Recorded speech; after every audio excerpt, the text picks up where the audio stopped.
आज हम बात करेंगे संज्ञा के बारे में। संज्ञा के प्रकार कितना होता है, वह कौन कौन होता है और उसका परिभाषा के साथ एग्जाम्पल कराएंगे। ठीक है। देखो, तो संज्ञा आसान है, संपूर्ण विश्वास है कि आप लोग अगर इस वीडियो को एक बार जरूर सुनिएगा तो आप लोगों को याद हो जाएगा। ठीक है। तो संज्ञा संज्ञा टोटल 5 प्रकार के होते हैं। संज्ञा के प्रकार कितने हैं, तो संज्ञा के 5 प्रकार है। ठीक है। संज्ञा 5 प्रकार के होते हैं। नंबर 1 व्यक्तिवाचक संज्ञा, नंबर 2 जातिवाचक संज्ञा, नंबर 3 समूहवाचक संज्ञा, नंबर 4 द्रव्यवाचक संज्ञा और नंबर 5 भाववाचक संज्ञा। तो ये 5 संज्ञा के प्रकार होते हैं। अब संज्ञा का परिभाषा और एग्जाम्पल, जैसे देखो पहला नंबर आता है व्यक्तिवाचक संज्ञा। तो किसी खास व्यक्ति, वस्तु, स्थान के नाम को क्या कहते हैं, तो उसे हम व्यक्तिवाचक संज्ञा कहते हैं। एग्जाम्पल, जैसे देखो लड़का बोलेंगे तो ये पूरा समूह का बोध हो गया।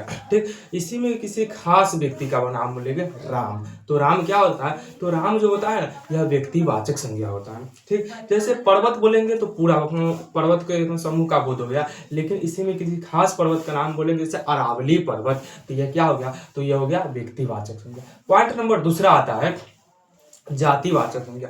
तो वैसी संज्ञा जिससे पूरे जाति भर का बोध हो तो उसे हम क्या कहते हैं, तो उसे हम जातिवाचक संज्ञा कहते हैं। जैसे लड़का, लड़की, शहर, नगर, पर्वत, गांव, ये सब क्या हो गया, इससे पूरे जाति भर का बोध हो रहा है, इसलिए हम इसे जातिवाचक संज्ञा कहते हैं। आशा है कि आप लोगों को समझ में आता होगा।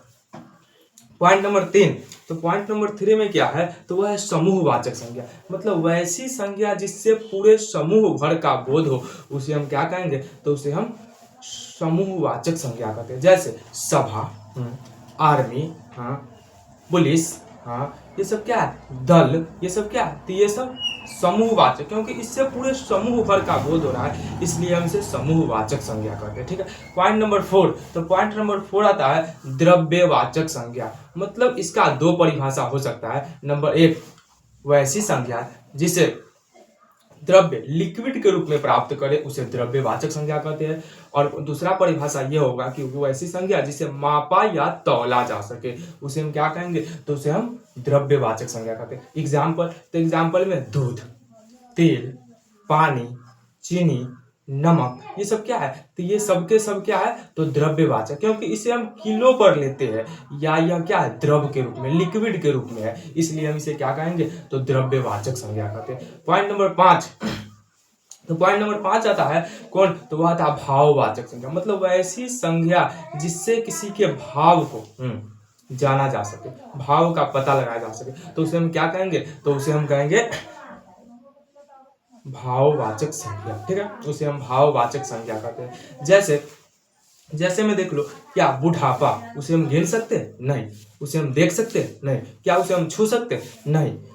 इसका एक परिभाषा यह भी निकल जाएगा कि वैसी संज्ञा जिसे हम ना छू सकते हैं ना देख सकते हैं, केवल उसे महसूस कर सकते हैं, तो हम उसे क्या कहेंगे, तो उसे हम भाववाचक संज्ञा कहते हैं। जैसे बुढ़ापा, बचपना, सुंदरता, ये सब क्या है, तो ये सब भाववाचक संज्ञा है। आशा है कि आप लोगों को ये समझ में आएगा। Thank you.